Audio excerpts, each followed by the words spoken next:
she goes once. I mean, Yes. or something like that. Yes.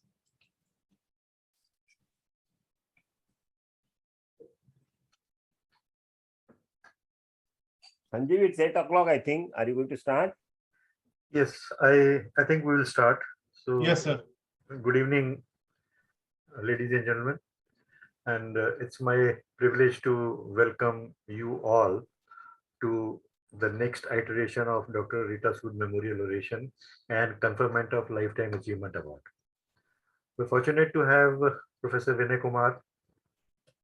Initially, we had decided or thought, whatever word you want to say, that we will give it to only faculties working within India. But then what we realized is that Dr. Vinay Kumar is as much a part of Indian medical education as he is probably in the US. And I'm sure the pearls of wisdom that he is going to share with us would enlighten most of us and will go back wiser. So over to Purnima. Yes, sir.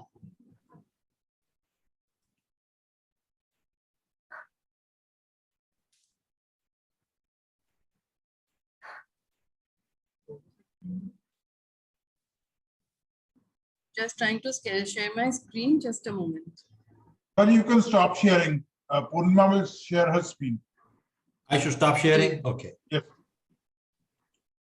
Okay. Stop share. Okay. Yes. Okay, I've stopped sharing. Yes. Sanjay Bedi sir, somehow. Sir, could you share the screen for me? Are you asking me? No, no, sir. Sanjay Bedi sir.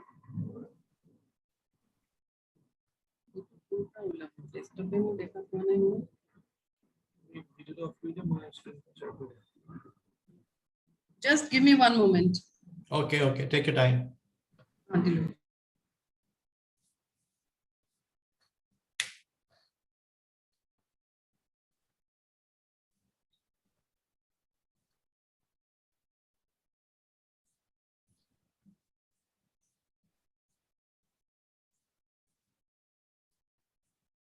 Yeah, we can see your screen now, Purnima. I think Sanjay Bedi sir understands it. All right. Good evening, everyone. We are yet with another webinar on Project Samman, the MU India initiative for Dr. Rita Sood Memorial Oration and Lifetime Achievement Award. We have today with us a gentleman who is a teacher, an educator, and a researcher par excellence. A household name for almost all of us across the world. He's none other than, ladies and gentlemen, Dr. Vinay Kumar, sir. I would like to introduce, sir. It's my honor and privilege today to be introducing Dr. Vinay Kumar, sir, today.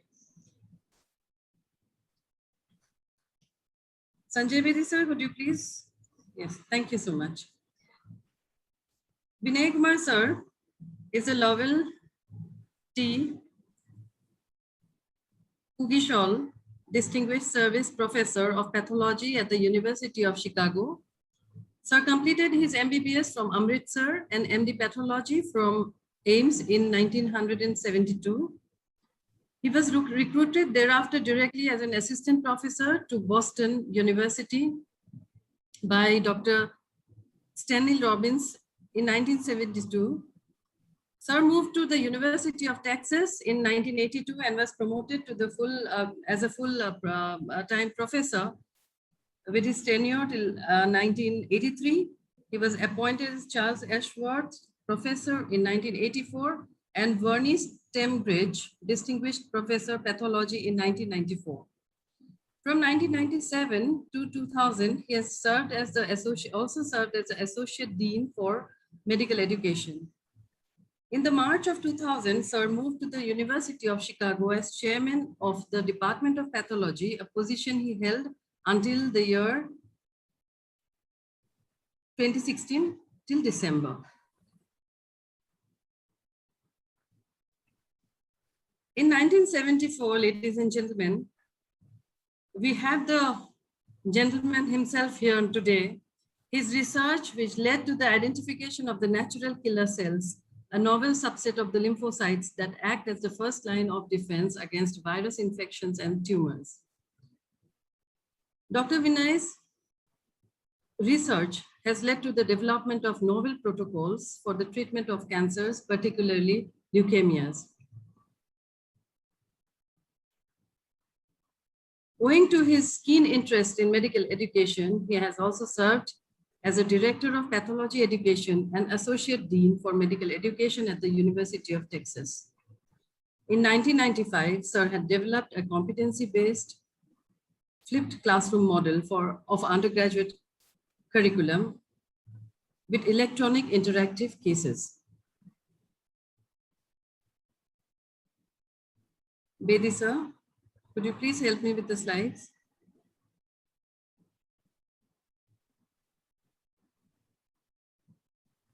Along with the late Dr. Stanley Robbins and Dr. Ramsey S. Cotran, Sir has co-authored Robbins' Pathologic Basis of Disease and Robbins and Kumar Basic Pathology for the past 42 years. He is the senior editor and author of both the texts. Now these books are in the 10th and 11th editions. Together, they are the most widely used and the widely read and the most influential pathology text ever known. And I guess we all will be surprised, I too was, that this book has been, or these books have been translated to over 13 foreign languages, and more recently into Arabic and Russian. In 2020, Sir and his colleagues published a new book called The Robbins Essential Pathology, an interactive online digital text which has been designed for the integrated competency-based education. Sir has been coveted with multiple honors and awards. To name a few, the Cancer Research Scholar Award from the American Cancer Society, Honorary Fellowship of the Royal College of Pathologists in London. He has been elected as a Fellow of the American Association for Advancement of Sciences in 2004 for his pioneering studies on the discovery of the natural killer cells. He has been the recipient of the Gold-Headed Cane Award for Excellence in Basic Research from American Society of Investigative Pathology, the Lifetime Achievement Award from College of American Pathologists for Excellence in Education, Distinguished Service Award from Association of Pathology Chairs, Excellence in Leadership, and Distinguished Service Professorship from the University of Chicago. Well, this has been Sir's phenomenal journey of his extraordinary contribution to the disciplines of pathology and medical education. And today we have Professor Vinay Kumar Sir with us, and he would be delivering the Dr. Rita Sood Memorial Oration on textbooks and curricular designs, dynamics of two-way interactions. Can we have Dr. Vinay Kumar Sir?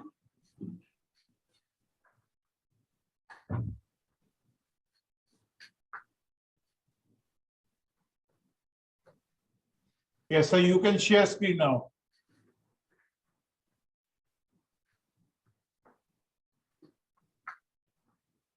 The sir is not there.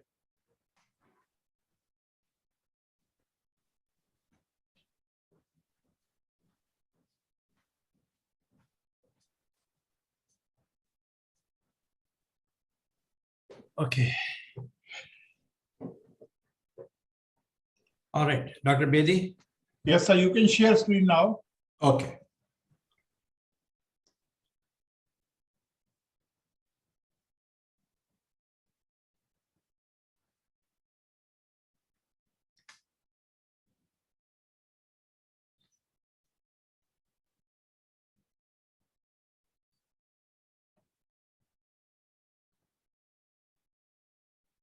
We can see your screen. Okay, good. Well, good evening to all of you. And I am very I should say. So Oh, you would okay. have to share again. I have to share again. Okay.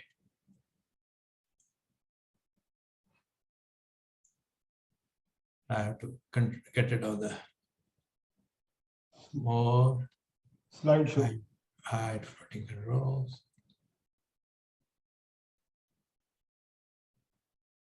Okay. I am deeply honored and privileged to be asked to give this Dr. Rita Sood Memorial Oration. I truly appreciate the fact that although this program was designed primarily for those who are teaching in India, that you have included me. I'm most grateful for you for it. And as someone, Dr. Purnia mentioned, my heart is in education, and whether I'm living in the United States or India, that doesn't make a difference. I have been participating and I continue to participate in activities of education all over the world, and particularly India, which is of course my own country. So this is Dr. Rita Sood, and of course you all recognize her, but let me say a few things. November 23rd, 2006, I have put in red letters because that was the day that I actually met Dr. Rita Sood. And I met there because I had gone to AIMS to give it was Golden Jubilee year of AIMS, and Dr. Vinay Kumar, the director, then asked me to give a lecture on whatever I wish to speak on, science and so on. And I went there and I noticed that there was a grouping of people and they were all sort of working and doing things in the main lobby of AIMS. And I was told that this is a workshop on emerging trends in medical education, and Dr. Rita was the chairperson. I had never met her before. I was not invited to this meeting. I went there and asked her if I could just sit in the meeting. She said, no, you cannot sit in the meeting. We know who you are. If you like to speak, you can speak in the meeting. So that was my first introduction to Dr. Rita Sood. Then she was a scholar and extremely gracious person for adding someone at the last minute in a program about which I was not a registered participant. So and after that, I've met her many times in different venues, and in Manipal and in Delhi and elsewhere when I attended NCHP. So I want to sort of, along with you, celebrate her life. And this is to celebrate her life. And this is my minor contribution to that celebration. So, it was mentioned during the introduction that for the last 43 years, I've been involved in Robbins' book Pathology. And, when you work on something so long, you have to have two things. You have a passion for excellence and teaching. And I think there's another thing which you must have, and that is that you have to be flexible. You have to be flexible. If you just are stuck with something that you believe is right and keep on doing it, eventually you'll become a dinosaur. And so I have, over this period, these many years of period, I have seen how the textbooks and curriculum and teachers and students, how we all interacted. The book has evolved and co-evolved with an evolution of the curriculum, teaching methods and styles, and the student body also. So today I will share with you some background and some examples of these two-way interactions between textbooks and curriculum. So my objectives for this presentation are, using Robbins' pathology as an example, I will present my admittedly biased, because I'm speaking largely from experience at one textbook, and but I think I will, towards the end, I'll tell you that it actually is generalized. Okay, and so we start with the question, when you wrap up two interactions, we start with the question, why did Robbins bring out a new book in 1957? Okay, and how did it affect the pathology curriculum? Okay. Between 57 and 67. How did advances in medicine affect Robbins' textbook in the period, say, 1968 to 1974? So we are going through the history. 57, he wrote the book first, 3 years, and then the next 10 decade or so. Then, although he started as a single author, Robbins, he added co-authors between 1979 and 1983. Why did he do that? What was the need for doing that? Then how did the interaction of problem-based and case-based curriculum affect Robbins? How did changes in teaching of medicine affect textbooks? I mean, outside pathology. So we begin by addressing the first question: why did Robbins bring out a new book? For that, we have to go back a little bit far. This is 1944 picture, and this is Dr. Stanley Robbins sitting in one corner. He had finished his residency and he had joined the faculty of Boston University School of Medicine in 1944. Incidentally, some of you may know that I was born in 1944, so Robbins was already an assistant professor at that time. And he said, so the question is, why did Robbins bring out a new book? And in the words of Dr. Robbins himself, he says, I was heavily engaged in lecturing, but was increasingly dissatisfied with the text available to the students. While all had redeeming qualities, all in my view placed too much emphasis on classic descriptive morphology, such as would be useful for professional pathologists rather than students. And insufficient emphasis on the correlation of the morphologic changes with their clinical significance, and that is the resultant clinical science symptoms and signs. And jokingly, he used to say, pathology, people have the impression of pathology are people who do autopsies. And he used to remind people that lesions do not arise in cadavers. Lesions arise in living people. So pathology is not separated from the patient care, the living patient care. So with this background, with this conviction that he thought there were no textbooks which were appropriate for medical students and not pathology residents and practitioners. So with that conviction, over the next 7 years, he started thinking about this 1950, and 7 years later, he published this book. And he now called it Textbook Pathology with Clinical Applications as a part of the title. The book had 32 chapters, almost 1,400 pages, and almost 1,000 illustrations, single author. I think you can go to the library and look for books of that size. You will find none written by one person. That just shows how passionate Robbins was, what his conviction was that something had to be done, and he did that.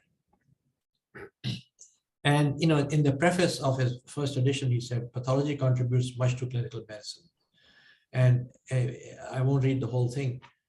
He said, it's a basic approach to a better understanding of disease and therefore a foundation of sound clinical medicine. Basically, pathology provides this scientific foundation for practice of medicine. So once the textbook are written, and as often happens when new books are published, the publisher sends them out to review. And this is what happened. Reviews by 2 senior pathology academic giants were strongly negative, since there was not enough descriptive morphology and too heavily clinical. Robbins said when he read that, he was delighted, because that means that he succeeded in his mission of creating a book which was not descriptive alone, but also had integrated clinical features. However, at the same time, medical students in the US, and one of them wrote to the publishers, I have begun reading my new Robbins textbook. I know someone up there loves me. So the impact on the faculty was different from the impact on the students. And clearly, the book was written for the students and not for the faculty. So Robbins immediately became a very popular book, and Robbins revised it every 5 years. So in 1957 to 1967. And how do these first 3 editions of Robbins affect the pathology curriculum? So we're talking about the dynamics of crosstalk between textbooks and textbook authors and the curriculum. Okay, and how they affect each other. And I'll give you examples of both directions. So let's first look at this. So, with the 3 editions of Robbins, it became clear that Robbins' idea of a textbook of our students was valid.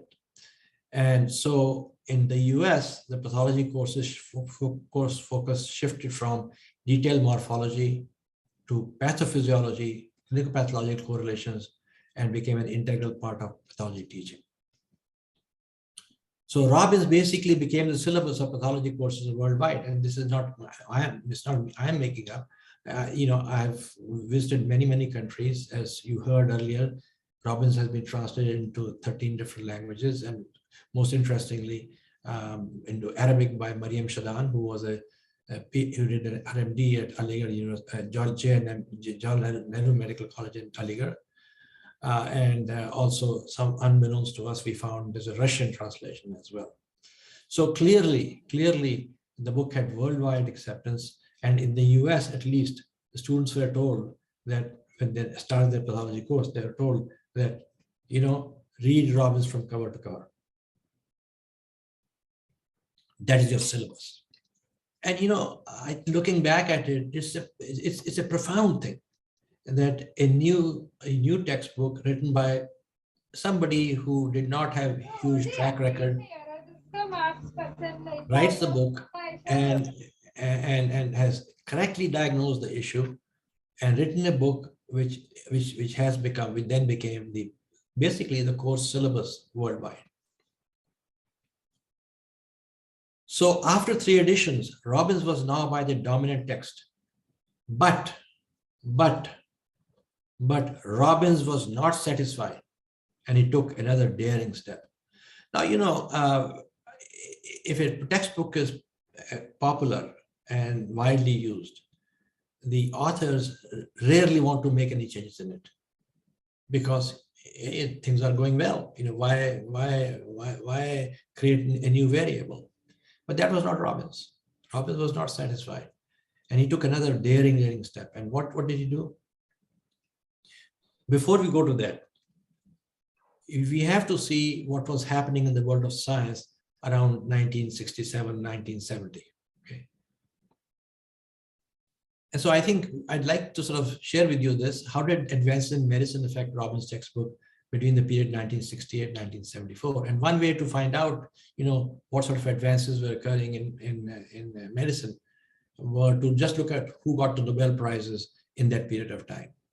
And you will notice, as I'll show you, that the Nobel Prizes in 1968 was to various people, including Dr. Hargobind Khurana, and that was an interpretation of the genetic code and its function protein synthesis. And then Salvador Luria and his colleagues were honored for their discoveries concerning the replication mechanisms and the genetic structure of viruses. And Sutherland for his discoveries concerning the mechanism of action of hormones. So this is what was sort of going on around that time in the field of medicine and sciences. And all of these discoveries essentially began to provide a deeper insight into disease mechanisms. So how did this scene, I'm not saying those 3 specific Nobel Prizes, but the scene around the world of medicine and sciences affected Robbins, and how did it affect Robbins? Okay, between 1968, remember that 1967 was the 3rd edition of the book, an initial book, and something happened between 1968 and 1974 in the background that I just mentioned to you. Robbins wrote a brand new book called Pathologic Basis of Disease, 1st edition, 1974. And he wrote a new book. He didn't call it the 4th edition of his original book because it was a completely different book. He called it the 1st edition, and his title was Pathologic Basis of Disease. And the whole idea was that Robbins felt that enough had been learned, or was being learned, not had been learned, but was being learned on disease mechanisms by various scientists around the world, that it was time now to write a new book with a focus on disease mechanisms. And that is why he even changed the title to Pathological Basis of Disease. So this is here, you might say, it is the scientific environment of the world, okay, what the students are being exposed to, okay, that led Robbins to write a brand new book. So the first edition of which, currently we're in the 10th edition, people forget that before these 10 editions were 3 editions. So in sense that the current 10th edition is the 13th edition of the book, although Robbins would disagree. He would say that, no, the first 3 editions were a different book and this is a different book, and probably correctly. So it wasn't just, photoshopping and wordsmithing his book. He completely rewrote it. And he again did it alone. And now he increased even more than before. Remember the first time he wrote the book, it was to be sure that there was enough clinical medicine in it, there enough clinical pathological models in it. Now the focus was not only clinical, but also basic mechanisms of disease, which are being unraveled by the discoveries going on in the scientific world. And as you might expect, these discoveries and the advancements occurring in science would affect the general pathology, because general pathology is sort of the overall mechanism of disease. Okay, and number of pages increased from 500 to 545. Okay, 500 in the previous version, 545 in the current version. So 50 new pages got added on the fundamentals of disease mechanism. But this was just the beginning of more changes. Robbins added co-authors. Okay. So why did Robbins add co-authors between 1979 and 73? So, well, first of all, look at this. The cover for the first time says Robbins and Cotran. So who is Ramsey Cotran?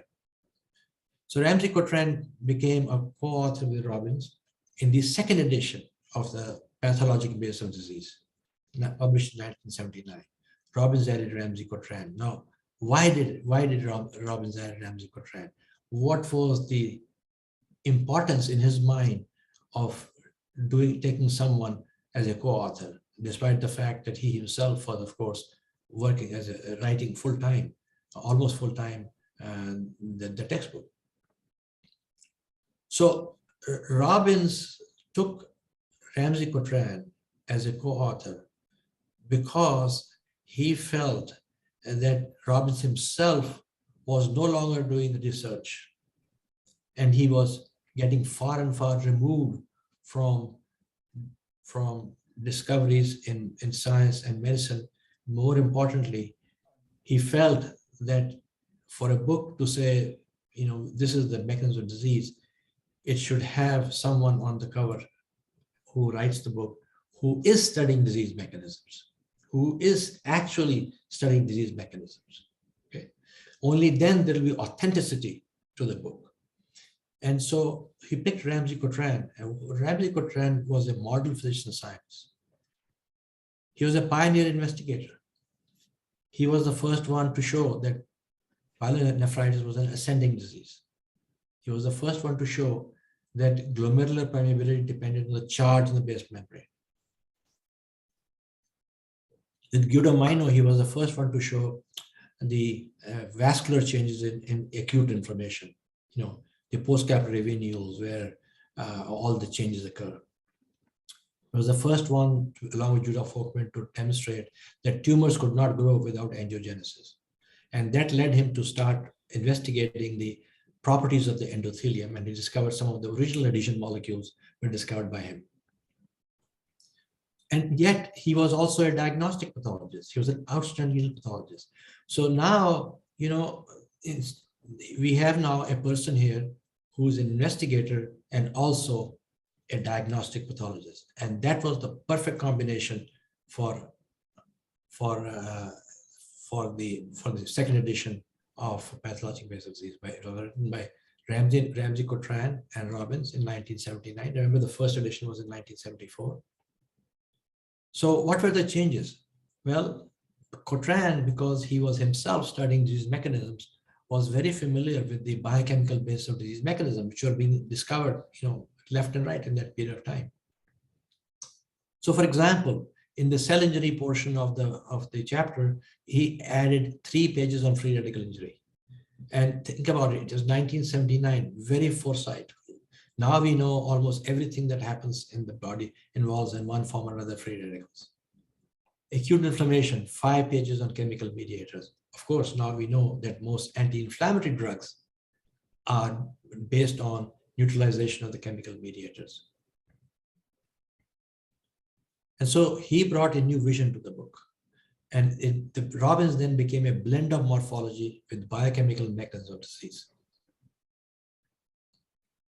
Okay, so we take a slight detour here and we see this book. It says Robbins and Angel and says basic pathology.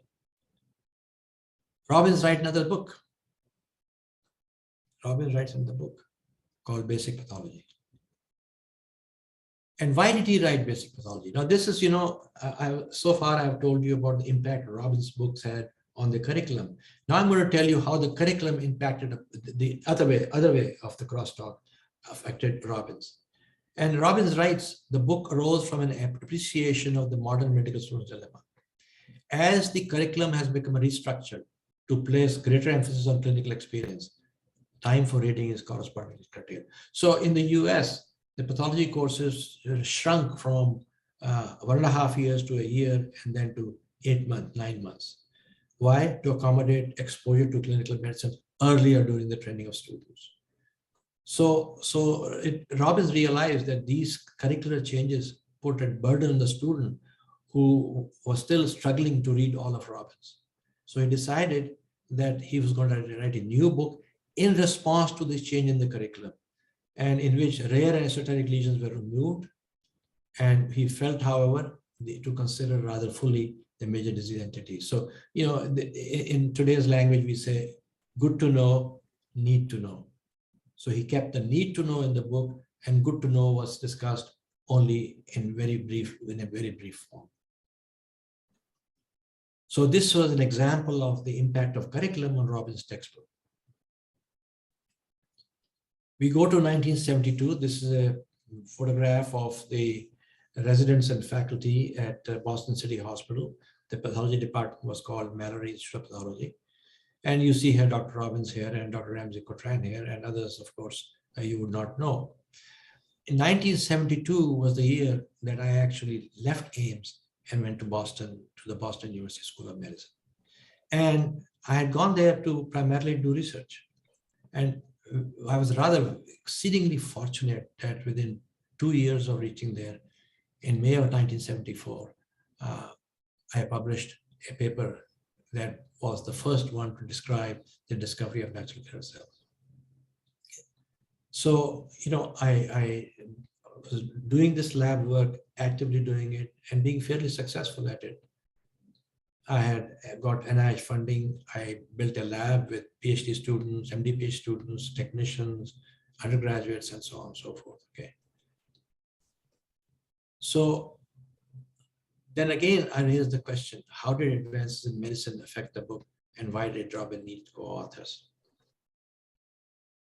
I think to understand how advances in medicine affected Robin's book, we again have to go back to the scene of the Nobel laureates, because they are sort of the symbols of advances in the broad biomedical sciences.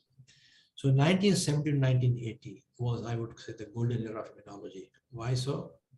In 1972, Edelman and Rodney Porter got the Nobel Prize for their discoveries concerning the chemical structure of antibodies. 1976, Rosalind Yellow for the development of radioimmunoassays. And 1980, Ben Ashraf and his colleagues for their discoveries concerning genetically determined structures on the cell surface that regulate immune responses. So this was really the 70s and 80s were the golden era of immunology. And Robbins realized that immunology and immune diseases and immune mechanism diseases are going to be very, very important. And yet he did not have someone who was a honest to goodness immunologist working with him on his book.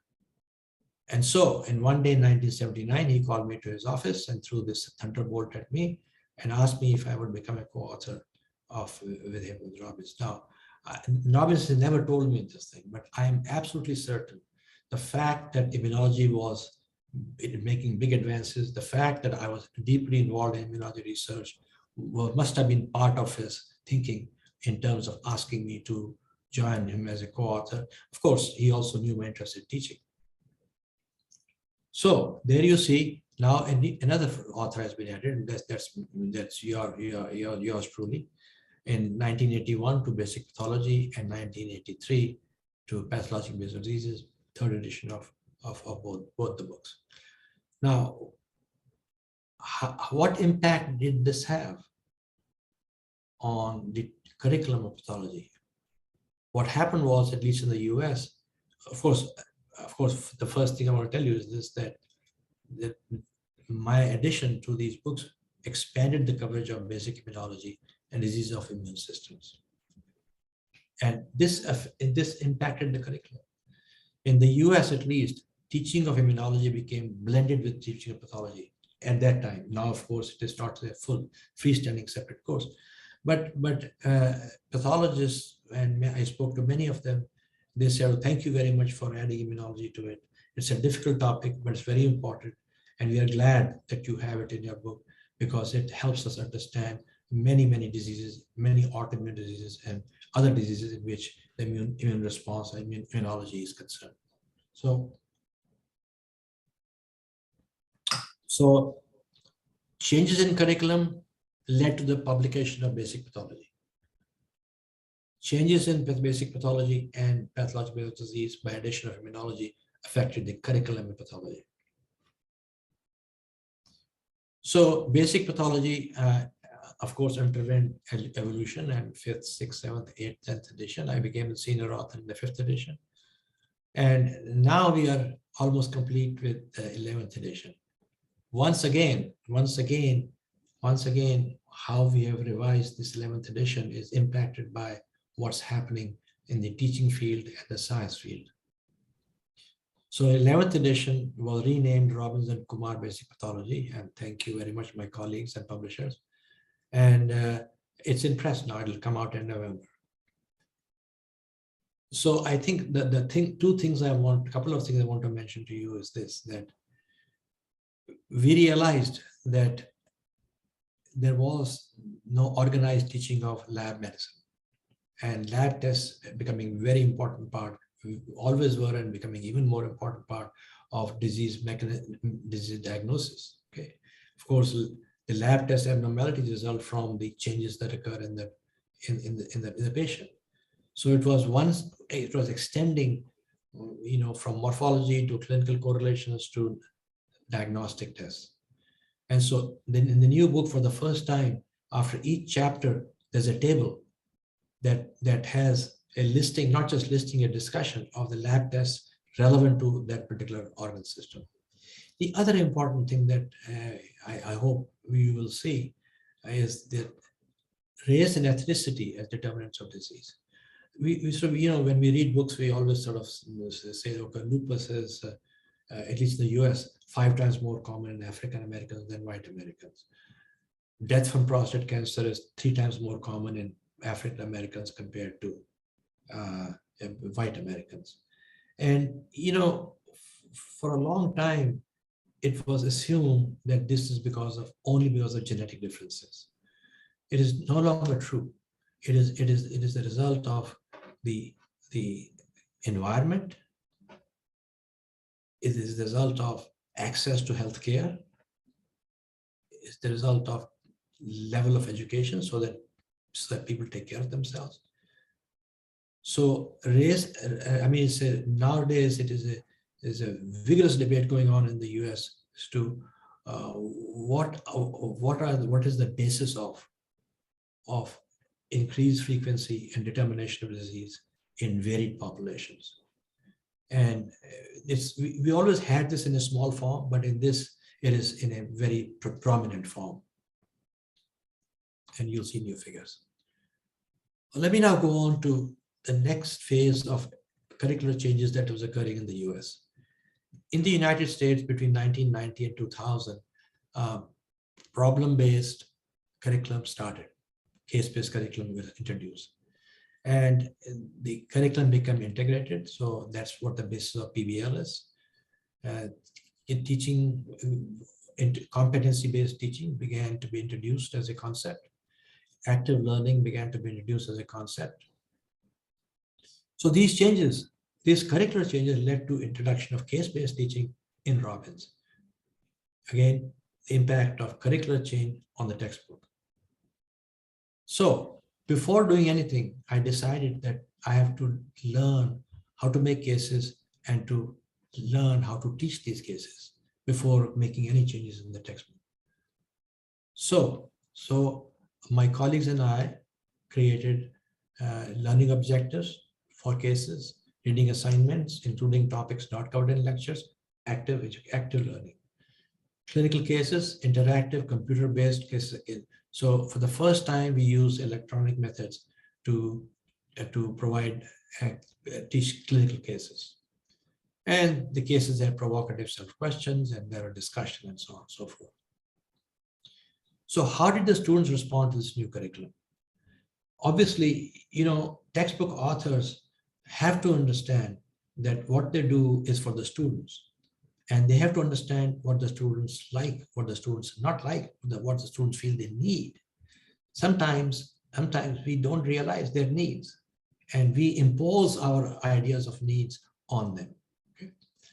So how did students respond to this new curriculum? So over a 5-year period with 200 students in each class, 1,000 students, and this is the summary of the questions that they answered. The case studies were useful learning mechanisms. Overwhelmingly strongly agree. Case discussions help to reinforce concepts and facts, or again, overwhelmingly positive. The computer images and text were valuable in preparation of cases. Now, there was a lot of argument that if you put all the morphology, histology on the computer and not in actual looking at slides, students will not learn microscopy. That turned out to be completely wrong. Completely wrong. Students learned it very, very well. Okay, because now they had images with labels and a whole variety of other interactive features, which led to a better understanding of microscopy. And I'll show you examples of that. So how did this change in curriculum in the US affect our book? Well, after trying for 5 years in the flipped classroom model, we had made several cases and we said, okay, now it's the time we can put these cases as a part of Robbins. And so 100 cases in interactive electronic format got attached to Robbins textbooks. For the first time, a teaching tool was delivered in Robbins electronically. Actually, not just in Robbins, but there were very few books at that time where in 1995, where electronic tools were actually made a part and parcel of the textbook. It also had other impact on Robbins textbooks, and that is the time for studying was shorter and shorter. The complexity of disease mechanism became more and more. And so again, at the request of students, we wrote a multiple choice question book with 1,500 questions written in the what you call scenario based, and it is the style that USMLE in the US uses. Okay, so we first just discussed what was happening in 1995, 2000, that period. In 2000 to 2015, again, changes were occurring in the curriculum. And in majority of medical schools, no freestanding pathology courses. Today, you can count on your fingers how many pathology departments have freestanding pathology courses. Pathology teaching is completely integrated with clinical medicine. Students could no longer read the standard pathology texts. Even basic pathology was 750 pages, okay? And the other book was 1,400 pages, okay? And there were no longer any formal lectures in pathology. They had to learn pathology along with medicine in integrated form, holistic form. It's not a bad idea. I'm not criticizing it, but I'm just saying that was the change that was occurring. And furthermore, digital technology became a very important tool for teaching. So how did these changes affect us, the authors of Robbins? And it affected us. We said, we can't make, little bit change here and there in our existing books. We wrote a brand new book. A brand new book, completely digital and completely interactive. So why another new book? So I remind you, in the beginning, in 1957, Robbins published his first edition of his book. Okay, and now 2020, many years later, after making changes in the book to reflect the curriculum, we felt we no longer could modify Robbins' standard books to meet this curriculum needs. So we wrote a brand new book called Essential Pathology. Why another new book? Freestanding pathology courses are disappearing, teaching of pathology integrated with medicine, and greatly reduced time for microscopy. Students no longer are reading textbooks. In the US, students say we just don't have the time, and they're not reading. So we could be stubborn and say, tough luck, read or you will fail. Or we could say, we understand the issue. We understand the curriculum is being changed. Okay? And we will respond to it, not by penalizing you and saying, shame on you for not reading. We'll create another book, completely digital. So in this digital book, which is not yet introduced in India, it was published in 2020. I hope it will come in India shortly. Fewer text pages, 350, heavy on schematics, 90 interactive case studies built into the book, and 600 USMLE style interactive multiple choice questions. And these are all interactive. So you could go from text pages to cases, from text pages to questions for self-study and so on and so forth. While doing a case, if you didn't follow something very much, you could jump to the appropriate portion of the book. So a lot of back and forth links in the textbook. I'd like to show you now, a sample of how the cases were built into it.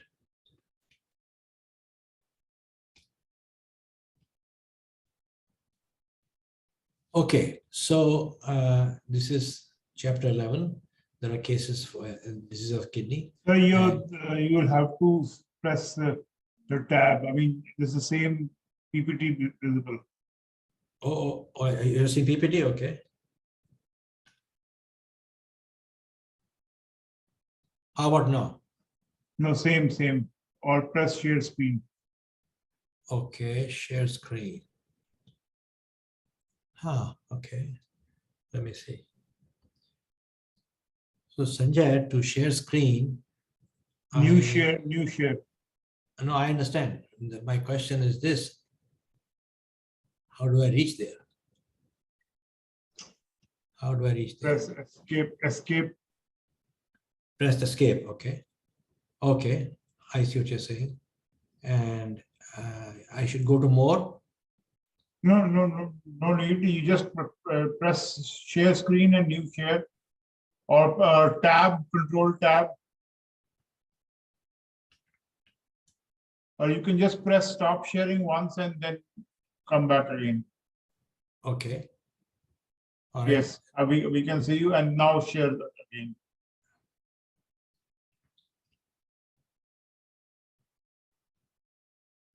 Yes, we can see it now. You can see it now? Okay. All right. I have to put it in the display mode.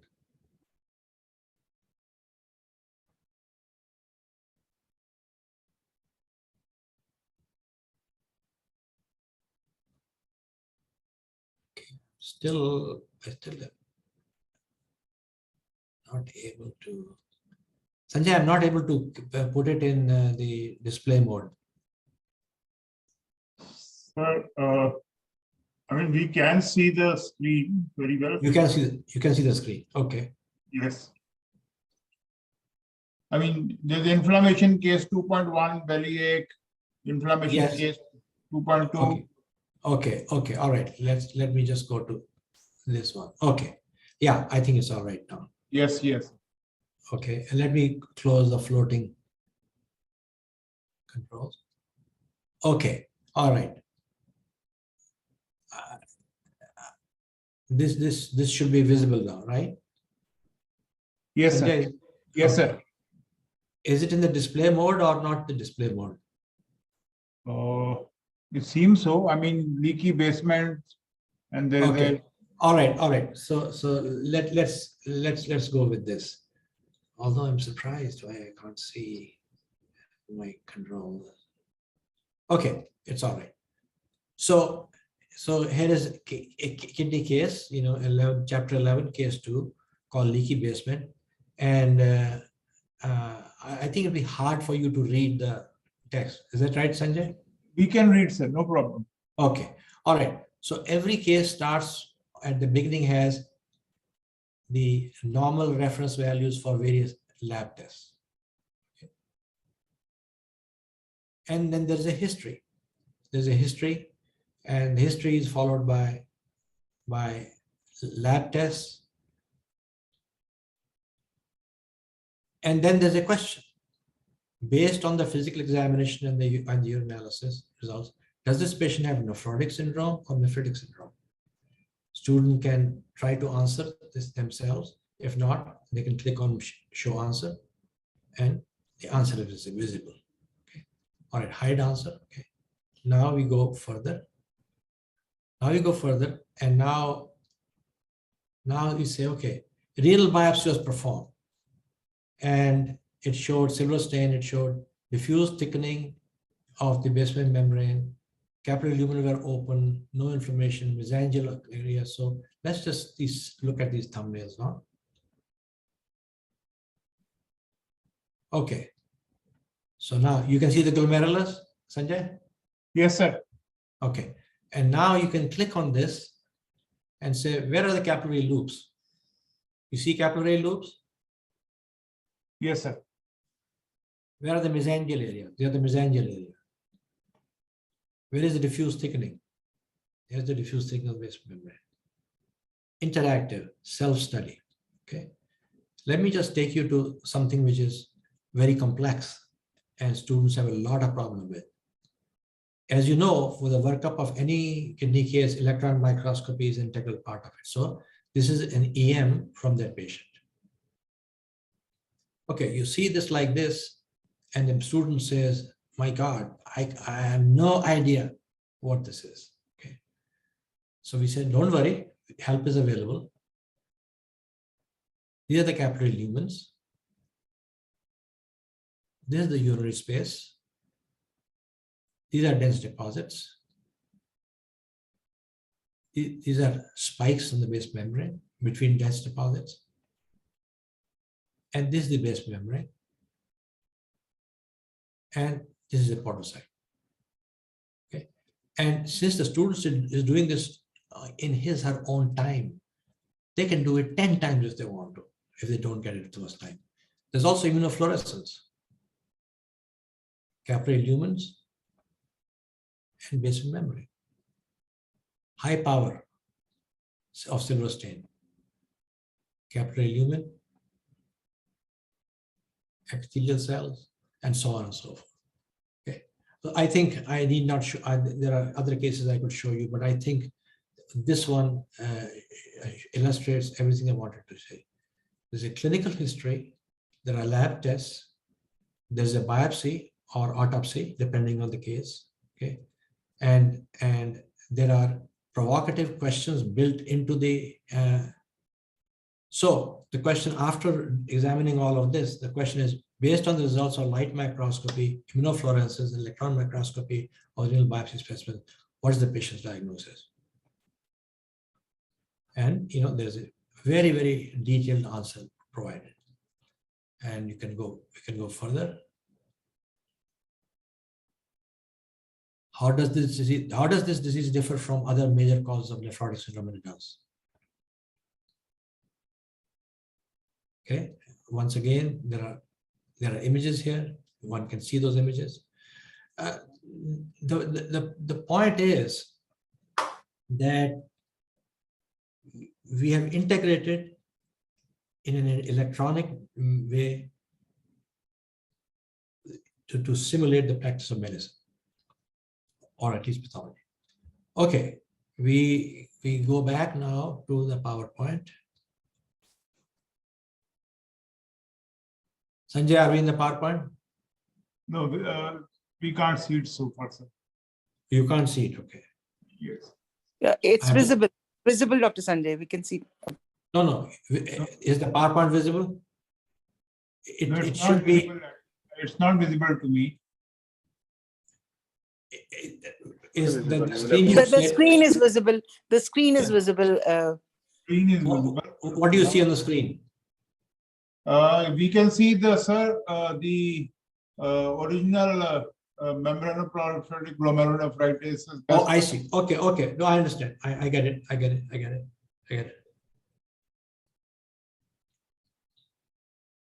Stop share. And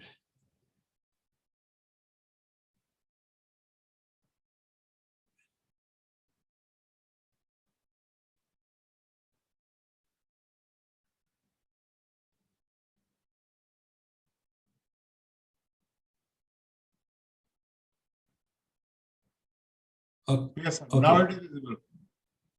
now you can see the book, Essential Yes, Pathology, sir. right? Yes. Okay. See how much I've learned today, Sanjay? Okay. So I showed you the demonstration. And I just want to tell you that these kind of changes in response to the curriculum were occurring not just in Robbins, they were occurring in all medical textbooks. So Guyton, for example, had to bring out a pocket companion because students said we don't have enough time to study all of the big physiology. Harrison's Medicine came with a pocket companion. And also new books came, which were sort of based on a different way of looking at disease, especially useful for students, called Symptom to Diagnosis. And this is a book of symptom diagnosis, which is written by my colleague, Scott Stern. The book doesn't have chapters on disease of the kidney or the heart or so on. It has symptoms, abdominal pain, a cough, etc., etc. And from that flow algorithms leading to the diagnosis. So there's symptom to diagnosis approach. Then, along with Dr. Stern and myself, and along with several people from India, actually, we decided that we are going to put this concept of symptom diagnosis on an electronic learning platform. And for that, we created the iHuman electronic platform. This allowed conversion of symptoms diagnosis approach to a dynamic electronic tool. It simulates a complete virtual patient encounter, allows practice and assessment of student competency, integrates basic science, active learning, and problem-based context, and provides instructors with individual and aggregated performance analytics. Okay. So then this became a joint effort between medicine and pathology. And as many of you know, that some of your colleagues from India also helped build this particular platform. And now we will see, I will show you. I hope I can show you. Nope. So you will have to press the button. There's a button in the sharing. Press new share and press sound, optimize for sound and video. Okay. You share. You will see two buttons, optimize for sound, optimize for video. Where are those buttons, Sanjay? Bottom, when you press new share at the bottom.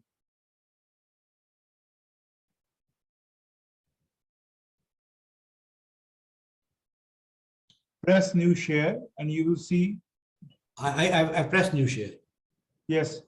Can you see at the bottom, there are two clicks. You have to click optimize for sound and optimize for video. Unfortunately, I cannot. I can only see pause share, remote control, apps. No, not this one. When you press new share, a new window opens immediately at the bottom of that.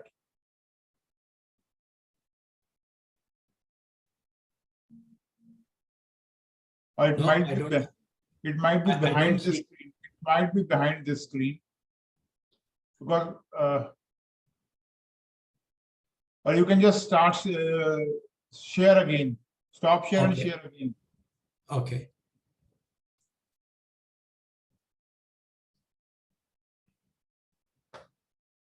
Because this contains videos and the sounds. So, I see. I see what you're saying. Okay.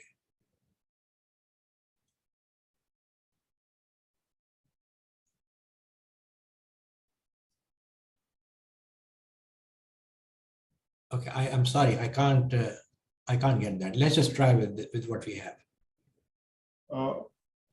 okay, I mean, or you can just press stop sharing and share again. Okay.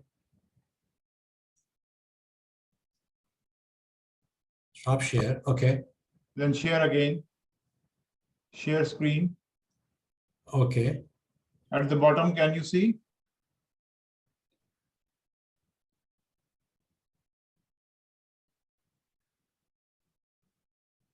No, I see nothing. Hold on. Okay, then, We'll have to just do without it. Okay. okay.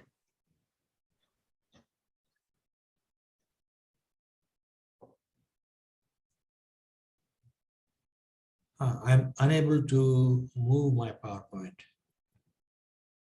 Okay. Yes, it's moving. Okay. Okay. Let's try this.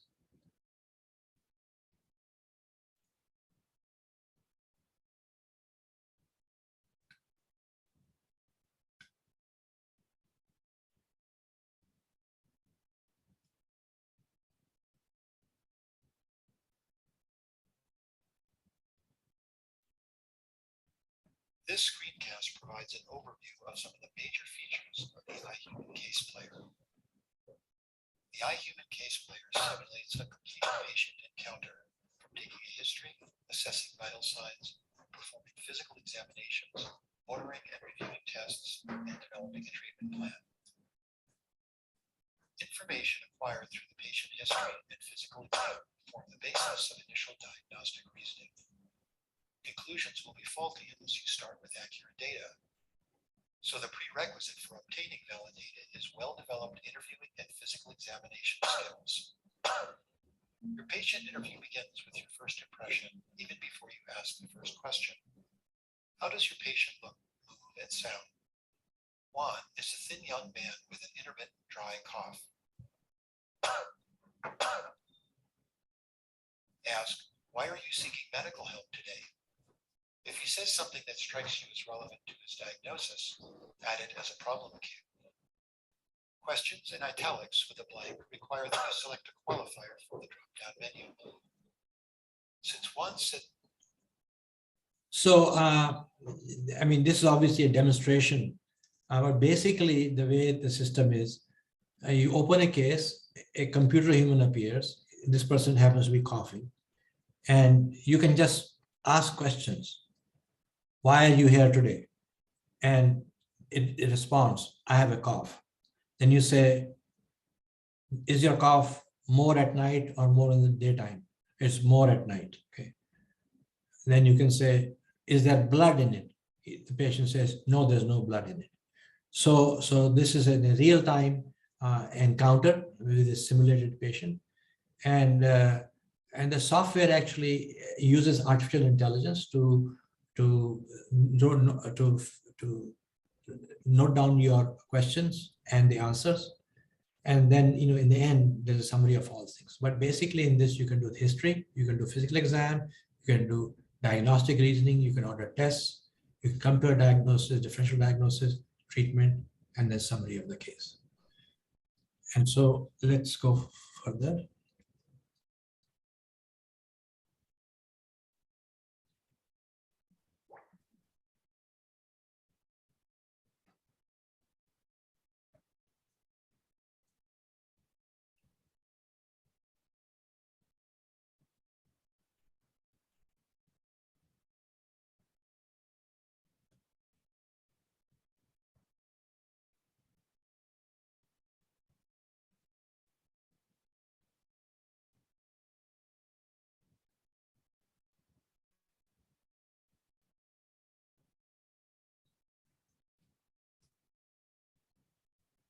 This is physical examination. Watch Yes. your patient's chest rise and fall and listen to his breathing.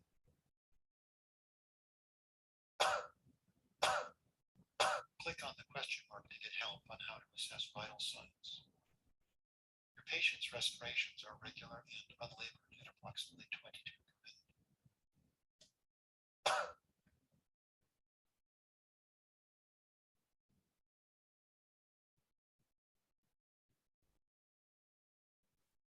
Here's the sound of your patient's breathing. Click on the sphygmomanometer to take your patient's blood pressure. Pump up the cuff by clicking repeatedly on the ball. Release the pressure by clicking on the release valve.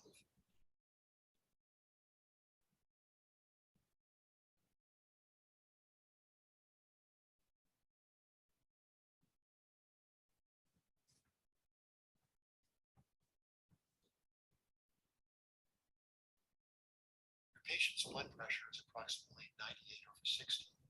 This is borderline hypotensive.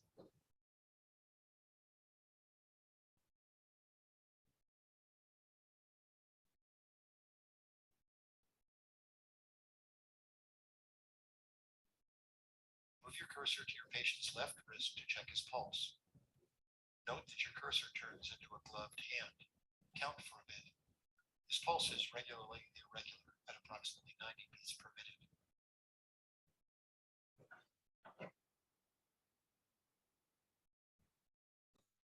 Next, perform a few physical exams. Select Examine Pupils in the Heat category.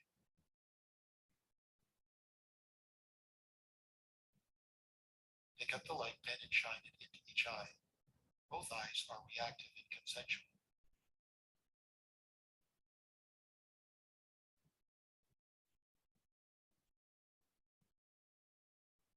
Select Perform Ocular Motor Exam. Move your finger in the H pattern while observing his eye movements. His eyes track normally. So basically, the student can do a complete physical exam, including auscultation and look in the eyes of ophthalmoscope, look in the ears with otoscope, test hearing, use tongue depressor, palpate, auscultate, and so on.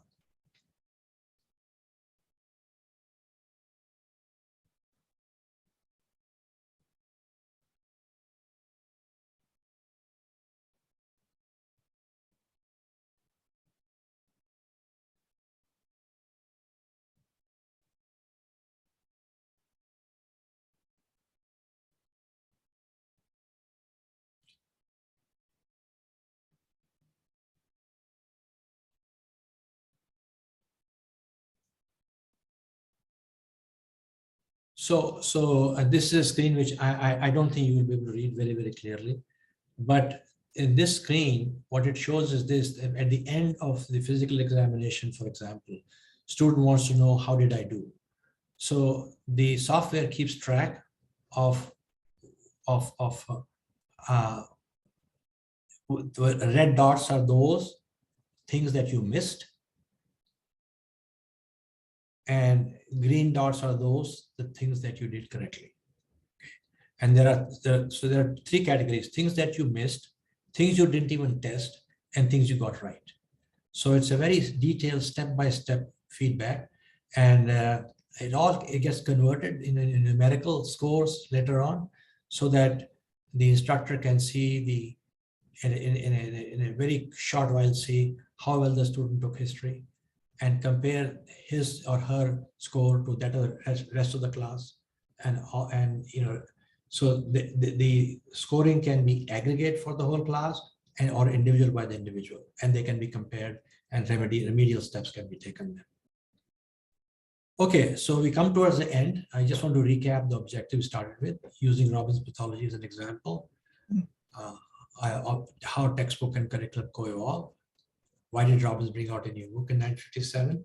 He felt there was a need. Now, for all of you, especially the people in the senior age group who are thinking of writing a book, just keep in mind, okay, there has to be a demonstrable need for it.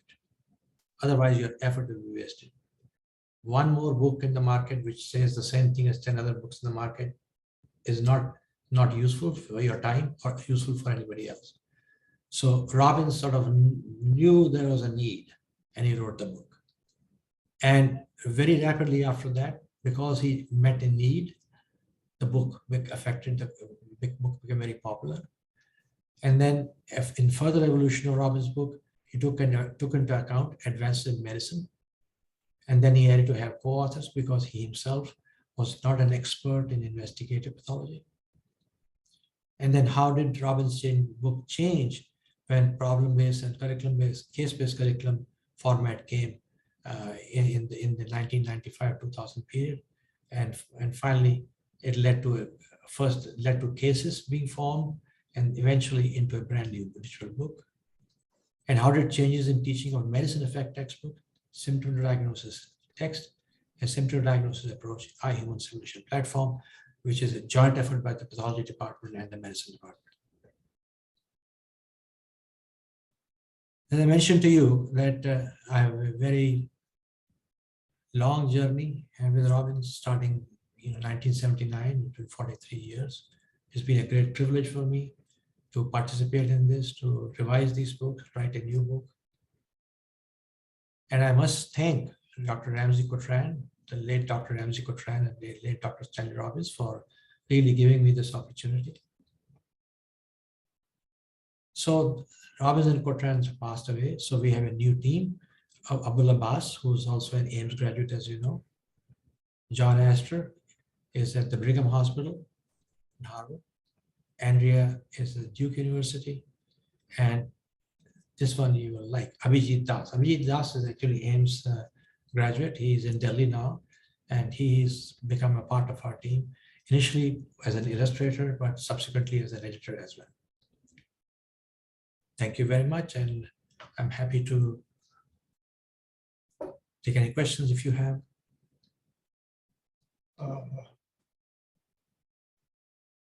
Sir, in this oration, we generally don't take any questions. Okay. So, Very well. Okay, then thank you very much. I'm done. yes, sir. So, I request Dr. Sanjay to present the certificates to Dr. Vinay Kumar. yes, sir. Sir, can you please stop sharing your screen? Okay.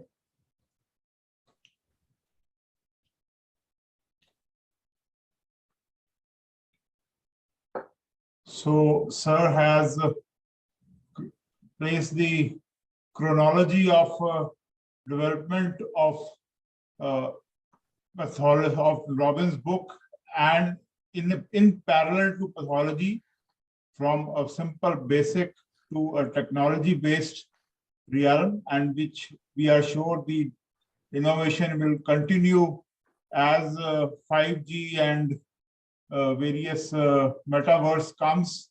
So more and more interactivity will come in coming years. Thank you, sir. We present to you the Rita Sood Memorial Oration Award for this lecture, and also considering your lifetime achievements spread all over the world, we feel honored to present to you the Lifetime Achievement Award. Thank you, sir. Thank you very much, Sanjay, and thank you for all of you who have had the patience to sit through this. And sorry, the technical difficulties messed up a portion of my presentation, but I hope that even if you couldn't see it in detail, you got the idea of what I was trying to say about the Yes. co-evolution of. Yes. Okay. Thank you, sir. I mean,